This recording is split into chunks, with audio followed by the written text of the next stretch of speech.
Hi, welcome back. Another video and some new records. Not all jazz records, believe it or not. As we march through February now, can't believe the time is just flying.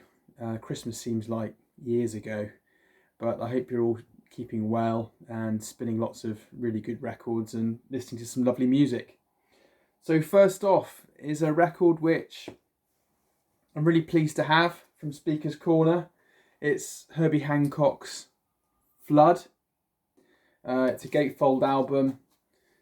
It is fantastic. I believe it was recorded in Japan live, and it's one of those albums which is funky as hell. Really pleased to have this one. We've got Benny Maupin on saxophone, Paul Jackson on the bass, Mike Clark on drums, Bill Summers on congas and percussion, and Blackbird McKnight on guitar. But I really recommend if you're into a little bit of Herbie Hancock, want some funkiness, this is a good follow-on from Headhunters. Probably recorded around the same time, 75, yeah, very similar. But I'm really happy to get this. It sounds gorgeous. Really recommend this. And a record now that I'm incredibly excited to get, and I wasn't sure I was going to get it, and it just popped into my shopping list, and for a very reasonable price as well. I don't think many of these were sort of sent on to Amazon. It was Amazon, I think it was for. This is Jazz at the Pawn Shop. Really, really lovely, fun, really fun, beautiful piece of vinyl. It sounds fantastic. I think I got it for about 22 quid, and I think it's retailing. Well, it's on Amazon Discogs for about 40, I think. But it is fantastic. Recorded in Stockholm in '76. I'm not going to pronounce the artist's name, but if you're into jazz, you've just started listening to jazz, and you want something really accessible and late night and really enjoyable, I really recommend Jazz at the Pawn Shop. It's a bit of a classic. Nothing too experimental. It is what it is. It is fantastic, but just lovely instrumentation, beautifully recorded, and the record itself has been beautifully made. I don't know where it's been made. Possibly Optimal, but in Germany. But this is Jazz at the Pawn Shop. Moving on from then, there were two records which I just couldn't pass up. I listened to them, streamed them from Spotify, and I just couldn't pass them up once I heard them. I just couldn't. That's Coltrane live at the Village Vanguard. Fantastic, really beautiful. A lovely record. This. I'm not a huge Coltrane fan. I've got Ballads and Love Supreme, and this has just got so much beautiful, really articulate and detailed performance from John Coltrane. Really enjoyed this. It's obviously in the same quality as most Impulse reissues. It's a beautiful piece of music. Lovely clean record. And there's not much more to say about it really. If you're starting up a jazz collection, I thoroughly recommend John Coltrane live at the Village Vanguard. And coupled with that is Crescent, John Coltrane Quartet Crescent, which is equally as good. Very spiritual, very easy to listen to, gorgeously mastered. I think it was Sterling. Was it? Oh no, it's Kevin Gray. I think.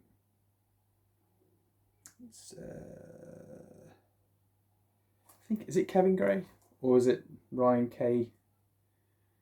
Engineer Rudy Van Gelder, Chad Kassim, which is Acoustic Sounds.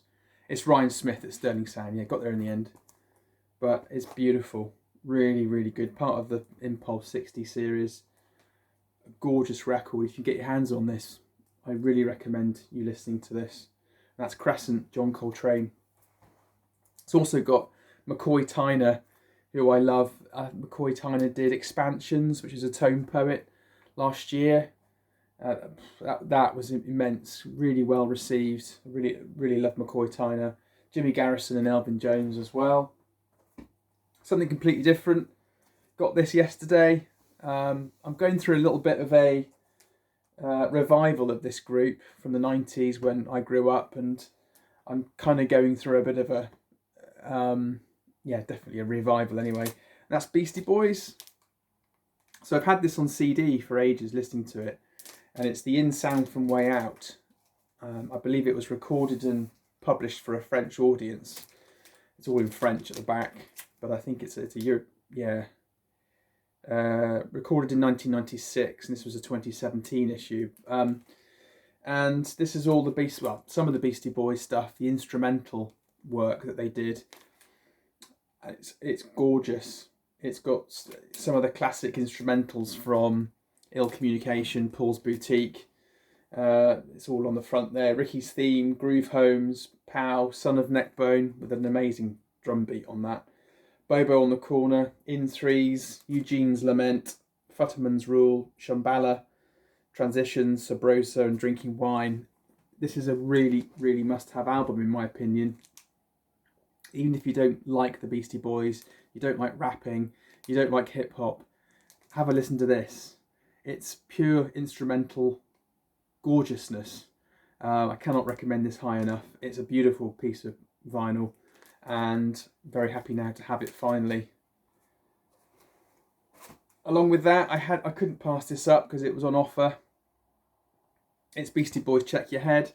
This is the 2015, I think it's 2015 reissue. It's on 180 gram vinyl, audiophile quality, whatever that means. It means nothing really to us. All I have to say is this is probably the filthiest, dirtiest new record I've ever purchased in my hobby, this crazy hobby that we're in. It was filthy dirty, and God knows why the records were put in cardboard inner sleeves. It's a big pet hate of mine.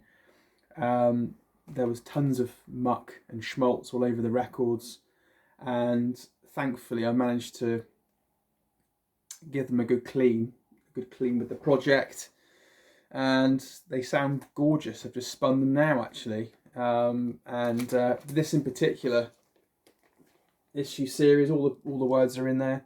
Some great photography, and if you're into Beastie Boys, I would really recommend you getting this. I've got Paul's Boutique and Ill Communication, but this is fastly becoming now my one of my most favourite Beastie Boys projects that I love to listen to. So this is excellent. Really, really recommend you getting this. A clean copy, or if you've not got a clean copy, then get it cleaned.